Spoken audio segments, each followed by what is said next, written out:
everyone, welcome out on another stomp. Summer is finally here. We're in Hereford, which is just kind of on the Welsh border. What we're going to do, we're going to follow a large section of the Hereford, Ross and Gloucester Railway between Hereford and Ross on Wye. Now the railway followed the river all the way down, so there was an awful lot of infrastructure. We're basically going to try and follow this 17-mile section of the line and see what infrastructure we can find.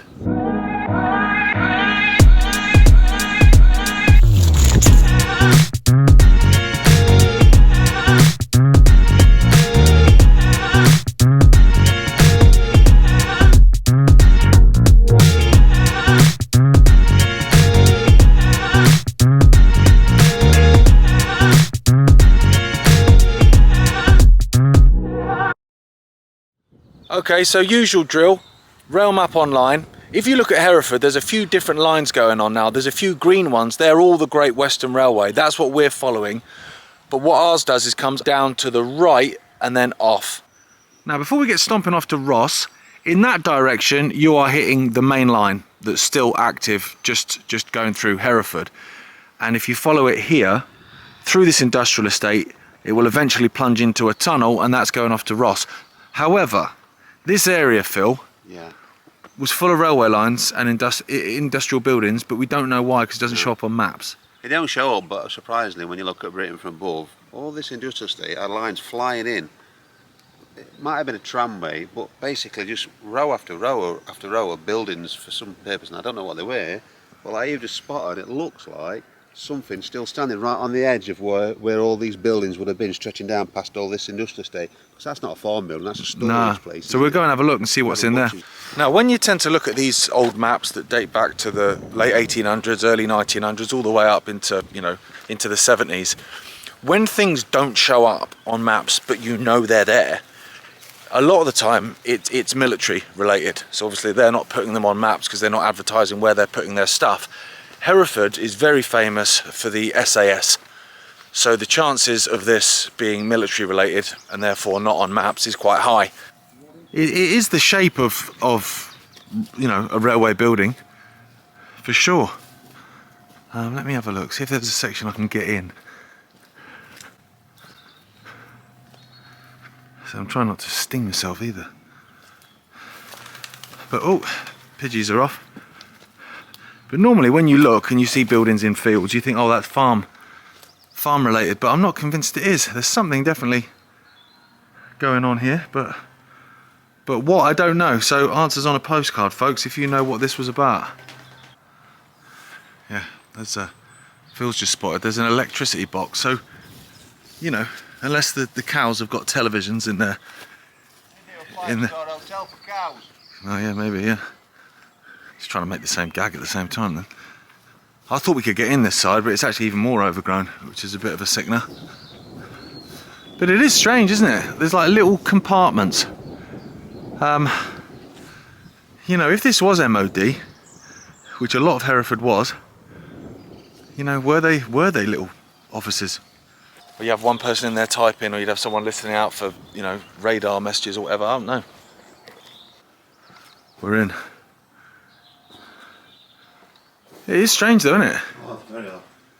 I mean, this was meant to be a beautiful scenic railway walk, and we're now coming to the... Ow! That was a stick, not a needle, thankfully. So that was an interesting building. We don't know what that was, but if you do, please comment. What we're going to do now, we're going to follow this track bed through the industrial estate, so it's not so pretty, but at the other side of that, that's where we hit our first little bit of rail infrastructure. So we're at the edge of the industrial estate now. The line goes across there, through those trees and into the tunnel, but it's random, but we love it. So this is just at the entrance of the industrial estate. So we've got a truck looking awesome. Oh mate, Phil's going to drive it home. And then we've got a shunter as well. Is that an army shunter, isn't it? There we go. Yeah, maybe that is why, yeah. Because that would explain why that whole area didn't show up on maps, Phil, to be honest, mate.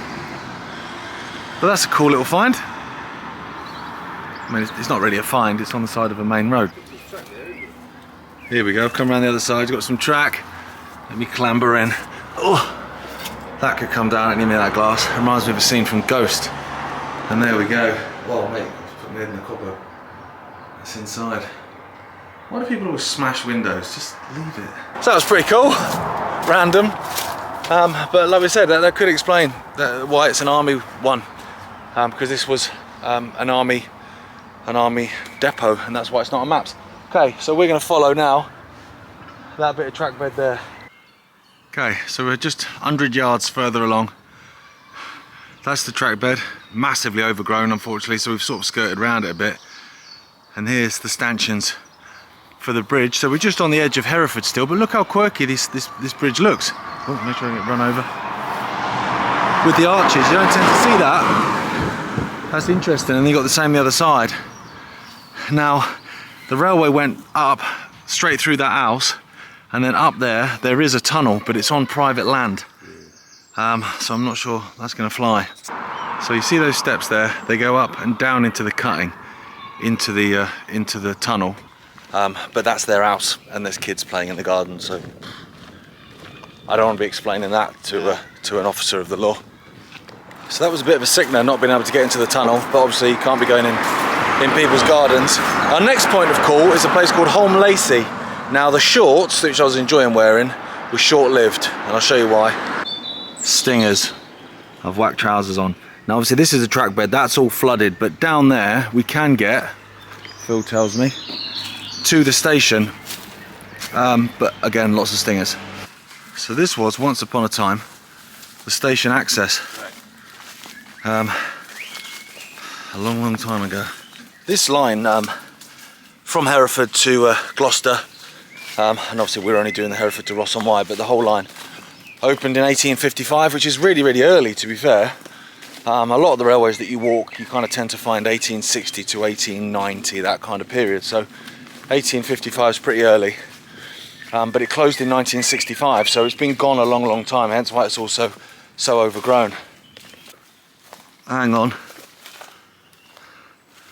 Some fencing then. Okay.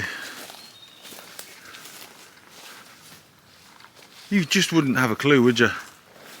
All trains to Ross, please go to platform 1. Oh wow. It's a thin platform, isn't it? It really is. Oh, there we go. Straight on track bed. Oh mate, it's another canal. That's proper swamped up. So there you go. You can see the stonework. That's the platform. And then back in that direction, it's going to the under the bridge. And then down there. Oh man, it's so overgrown. I'm loving this as well, Phil. This gate. Look how beautiful that is. Proper old original gate posts. Obviously no gate, and they're not holding anyone back from anything, but what have you spotted here, Phil?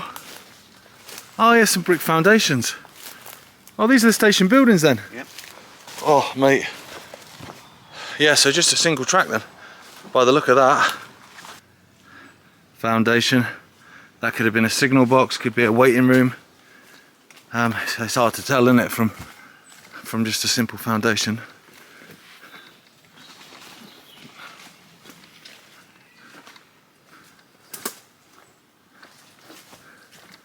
Yeah, there's some more. Well, that's probably just retaining. Oh no, hang on. There's something going off there. Oh, you're on the track bed now, are you, Phil? Doesn't look like the most comfortable. Ah, platform keeps going, look. Oh, hang on. Look. Oh, so it does. How long was this platform? Yeah. I mean, it's almost quite a claustrophobic station in a way. Because, I mean, I know it's more so because it's overgrown, but also that's quite an imposing embankment coming all the way down there. Single track, platform, then another imposing embankment up there. And it does just keep going, you're right. See how far it goes. Oh mate, Jesus, this is Narnia territory. Maybe the reason that section here was very narrow was just a walkway, and then the platform started just... Maybe, although this is staggered. Yeah, which is quite interesting. Yeah. Although I think that's staggered because it's lost its coping stone. It's lost from it, isn't it? Yeah. But it seems to go on quite a bit longer, but it just becomes overgrown, lost. Okay, so we're going to clamber out of the Amazon now and make our way further down the line, jumping on and off as we are. But we've got some bridge stanchions, some in the river, some next to the road, some stations, we've got some tunnels as well, but it's just a case of trying to hop on and off with this one. Okay, just before we move on, that's where we've been, so let's have a look down this side. Oh mate, that's all totally infilled. That's totally infilled. Nothing there at all. Okay, so we're just on the edge of Holme Lacy now. You see those houses in the distance? That's the village of Holme Lacy. Here's the track bed, all massively overgrown unfortunately. But we have got this. Now normally I'm not, you know, amazingly bothered by stanchions rather than bridges themselves, but it looks looking pretty good. And then what we'll do is we'll follow it down, and a bit further down we'll get to a tunnel, which I'm hoping we might be able to get inside. Here's another bridge. This one's got a top on it though. Big fan of the bridges with tops on. Right, we're going to follow this now up into Ballingham Tunnel. Now I've got my torch, so I'm hoping that we can get inside this one. It's about a mile long, so it would be amazing if we could. Here we go, Phil. We're in. Stingers extraordinaire. Down onto the track bed. Now I've worn trousers, but I'm still only in a t-shirt, so my arms could be getting a pounding shortly. I'll film myself because I'm coming down a hill, and I always do because I know you like it when I stack it. Welcome. Oh. Right. Okay, so we're down on the track bed. Get in. And yes, it is a squelcher, but it's no more of a squelcher than any others we've done, to be fair. We've done a hell of a lot worse. What no? Me, you and Andy, jeez. Mind you, Spink Hill, when I did that, that was pretty stupid as well. That was a kayak job. So I was saying earlier, this line was built in 1855, which is quite early. It was built as a broad gauge line. And a lot of the railways around this area and round in Wales were. It's basically just a wider track base, essentially. But what it means is, if you've got some areas of the country with a different gauge, that's not going to fly in terms of the whole infrastructure being, you know, complete. So they passed something called the Rail Regulations Act. Oh mate, which meant that basically standard gauge was standard gauge, and so all these lines had to be adapted. But what you tend to find is, even though it's a single line, it's quite wide, and you look at it and you go, oh my goodness me, that is wide. Are you sure it was a single line? But because it was broad gauge, it was you know, it would have been wider. That's my footprint. That'll dry, and they'll be finding that years from now, saying proof of dinosaurs. You can see the other end. I thought this was a mile long. What's that? Oh, kilometre. Oh, right. Right, European nonsense. Right, here we go. Mate, yeah, you can see the end, can't you? Either that or, you know, the guy at the end with the high-vis vest on. Look how cool that portal is. That looks awesome. So once upon a time, they bricked it up. That looks like the same bricks they used when they bricked up Henry. Anyone remember that? It's emotional. It's high, isn't it? Oh, that echo. Here he is. He's looking in his man bag for his torch. Look at this stonework. Incredible. And then they've I'm wondering if this red brick came at the same time. I'm thinking maybe it came later to shore it up, to strengthen it. And it is very, very cold immediately, isn't it?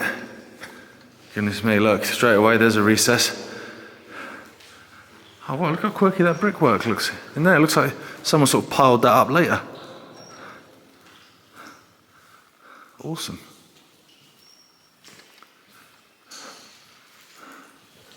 Wow.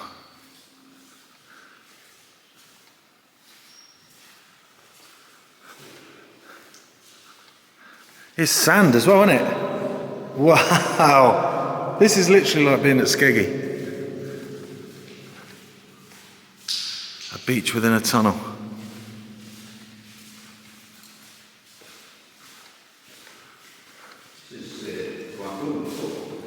It's not bad, is it? I mean, I'm annoyed I didn't bring a bucket and spade, to be honest.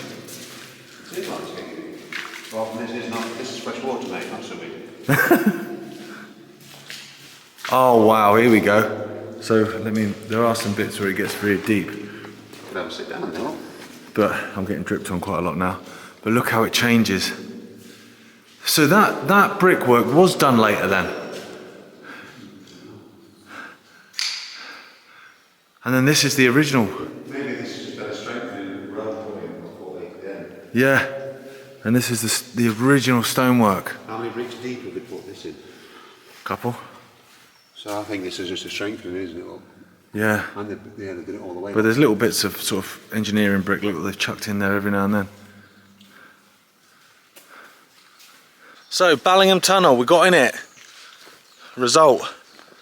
A lot of them are shut off now, aren't they, Phil? A lot of the tunnels you come to, so that's a bit of a result, that. Yeah, or even no appetite when you see what it takes to get in them, you know what I'm saying? Well, yeah, or you need a kayak. Right, okay, so we're coming out now. What's the next port of call, Phil? We'll go up the other side of the tunnel, see what we can see around Ballingham, see if we can get down to Ballingham piers as well that cross over the Wye further down. Amazing. Is there Ballingham Station as well? Oh, it's Ballingham. What do we keep saying Ballingham for? I don't know. Ballingham. Yeah, there's a station, yes, at ABRB. I'm not sure what the crack is for that, but we'll go and have a look. We'll have a look. There we go, look at that.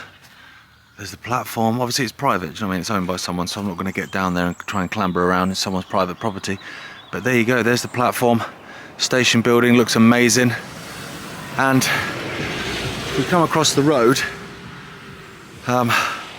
See, beautiful bridge structure. Oh my God, look at those midges. Now the reason there's that many midges is because you've got the River Wye just down there. Now as this continues, let me just get down so I can see there. Oh yeah, there you go, look. See the bridge structure. As you get down there, there's these amazing bridge stanchions. They're only stanchions, so you can't get across them, unfortunately. But they look amazing. So what I'm going to do now, I'll grab my bag and I'll send the drone up over there so you can see them. And then what we'll have to do is come round to the other side of something called Forley Tunnel, which has been opened up because it's having some structural stuff done on it, but it's all private, so we can't get in it. Hey sheepies. Right, we've come round then. So those stanchions that were in the river are all the way down there. Believe it or not, this is the line. This was a massive cutting. This is a bridge. So that's how much they filled in here. This was a giant cutting that went all the way down to the River Wye in that direction. And that's where those stanchions were that you couldn't get to, unfortunately. And the same again here. So this was, believe it or not, a bridge. So I'd have been stood here and I'd have been looking down like that, not into some stinging nettles, but into a massive deep cutting. And the line went straight through there to the River Wye again. Now what we're going to do is we're going to come round. So we're going to follow that down to a picnic site, and there you can get right up to what was Backney Viaduct. And I think again it's just the stanchions, but they look epic. And then we're not far out of Ross at that point. Okay, so we've come down now towards Backney Viaduct, Backney Bridge. Right, Phil, this was a bridge over here as well. Yeah, massive high embankment. Going all the way up in there, they just took it all down and probably infilled all them cuttings that we saw just a few minutes ago. They even took it down on the approach to the viaduct to make a picnic site, which is fine for us, but then you can actually rise up to the level of the railway a bit further up and you can view over at the Backney Viaduct, so good for us that is. Yeah, let's go and have a look.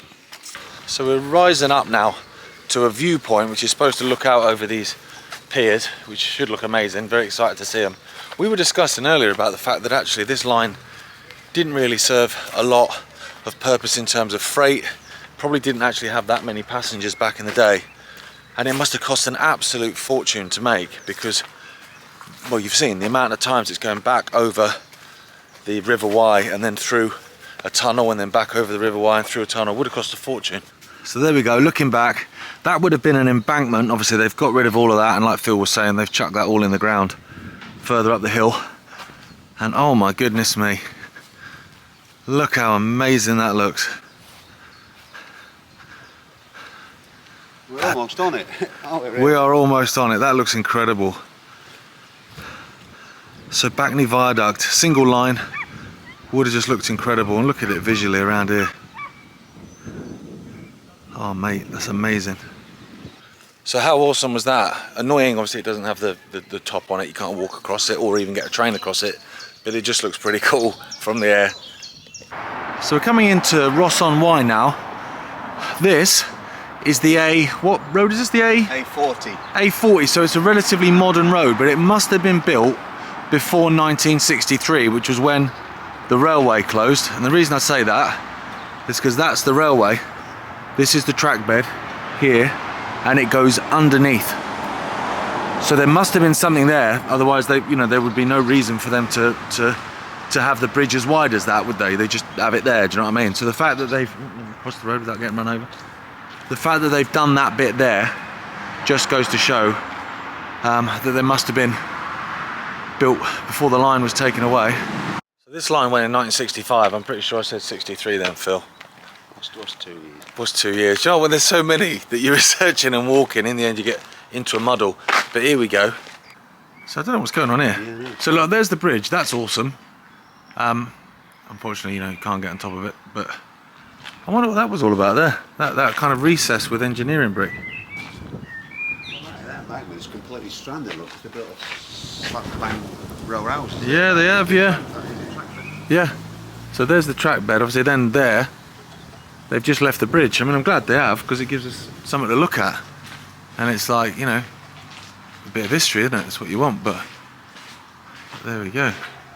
I got excited as I was coming round a minute ago because I saw that, but it just disappears off. I thought it might come back up onto the line, but it doesn't, unfortunately. I don't think so. Hang on. Oh, mate, wait a minute. He's got all excited. Maybe it does. Maybe it's a small walk on the track. Oh, mate. Yes, it looks like we can get on the track bed, yeah. I don't even care about this thing, and that was all the squelch. I ain't bothered. Here we go. Onto the track bed. So, it's not particularly scenic, that's for sure. There you go. Right, what we're going to do is we're going to come round, obviously. Now, as I understand it, Ross-on-Wye Station is now, it's an industrial estate, isn't it, Phil? Yeah, but there's a couple of buildings still stood there that were part of station yard and complex, so Oh, okay. see. And there's a little bit more infrastructure on its way over there as well, which we can see. Oh, okay. We'll keep going. It's a bit of an on and off job. Obviously, Hereford, where we started, is like 17 miles away. And I'm sure there's bits and bobs we've probably missed because we couldn't find everything. A lot of it's on private land, for one. And also, there's bridge stanchions here and bridge stanchions there that we've probably skirted around. But we've tried to get as many of the really, integral parts of infrastructure between these two places as we can. It was cool to get in the tunnel as well at Ballington, or Ballington. That was cool. Very strange that it's just sand, like a beach. I don't know what that was all about. And again, as I tend to ask you, the audience, some questions like, how does that happen? Me and Phil were talking about it, and we're saying maybe it's because it's been flooded over the years so many times that the water's just sort of almost brought some silt with it. I don't know. Okay, so here we go. This is where we started then.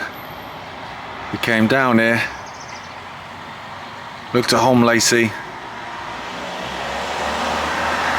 There was the tunnel. We came across, there's the Backney Viaduct. That's what we had a look at a second ago, which was amazing. And now we're about here, I reckon, just outside Ross-on-Wye Station. This looks amazing, Phil. I love the fact that not only have you got these maps here, but look at this. This is the viaduct. So where we were just a second ago, just over there in those trees, messing about in stingers, the railway came over here, over this, and look at that. And there's a picture. I mean, it's an artist's impression, but still. That's it then, isn't it? Yeah, that's what it would look like. That's one deck there, and the other deck round the corner, and that's it, yeah. So I didn't realise it was a viaduct, but it's like a mini one, isn't it? Yeah, it is. It's almost like the ones we've looked at in the valley. Look, they've got them concrete tops on. Yeah, but also what I spotted out the corner of my eye over here, Phil, is they've got a standard gauge and a broad gauge. I thought it was. So these are the railway tracks that you will know and love all over the world. That's the standard gauge line. Now this was a broad gauge line. This is what they were using in this part of the world. But not quite with that type of railway, or would they? Surely not. Well, I don't know. What kind of wheels are going to run on that? Yeah, it's strange, but look how, I mean, it's called broad gauge for a reason, isn't it? but how wide that is, which explains why a lot of the bridges look wide, a lot of the tunnels look wide, even though it is just a single track line. But that's amazing. I love it, it's great. Okay, so just before we leave, we're here. So that bridge was the one we looked at a second ago when we clambered up. This is where we are now. Now we're gonna have to come around. There's a goods shed still there. That looks amazing. And an engine shed, right. So there's the goods shed, as it looked at the time. There's the engine shed, as it looked at the time. They don't look like that now, but they are surviving, so that's amazing. How cool is that? That's amazing. So we're gonna skirt round again. Obviously, like I said earlier, lots of on and off. But if there's an engine shed and a goods shed still there, in good solid working order, I'm happy as Larry to finish the video with that. Okay, so we're on the estate now, which is basically the railway station site, and there you go. Look, you've got modern buildings, but you can't mistake that. That's a railway building there. You can see the arch, look. You can see from the brickwork. Annoyingly, I can't get much closer, but that was the goods shed. I'll tell you what, I'll run round here, see if I can get close to the other side. So there you go. Again, you can tell modern brickwork and old stonework. So that's how you can tell that that was an original railway building. Amazing, I love that it's still here. So that was the goods shed. Amazing that it's still here. Now we've walked around the industrial estate. It's a huge industrial estate, it's a huge complex, but then I guess this station site served a line down to Monmouth, a line down to Gloucester, and then of course the line up to Hereford, which is what we've just kind of been exploring. Now, here we go. Here is the engine shed. The hedge is kind of stitched me a bit, but it's a garden centre, so I'm going to go inside. Now Phil has already just skirted ahead of me and ran in there, so I'm hoping he's negotiating a deal to get in there and film, but let's go and have a look. Here we go, built in 1871, the engine shed. Phil, the negotiator, has squared it for us to go in and film, so how cool is that? Phil is the logistics man, every day of the week.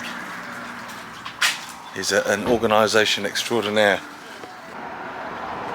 Here we go. It smells nice, that potpourri. Yeah, well, it smells better than what it used to be. Oh yeah, it would have just smelt of coal and oil and sweat. But there, look, original roofing beams and stuff. This was a Great Western Railway engine shed. Amazing.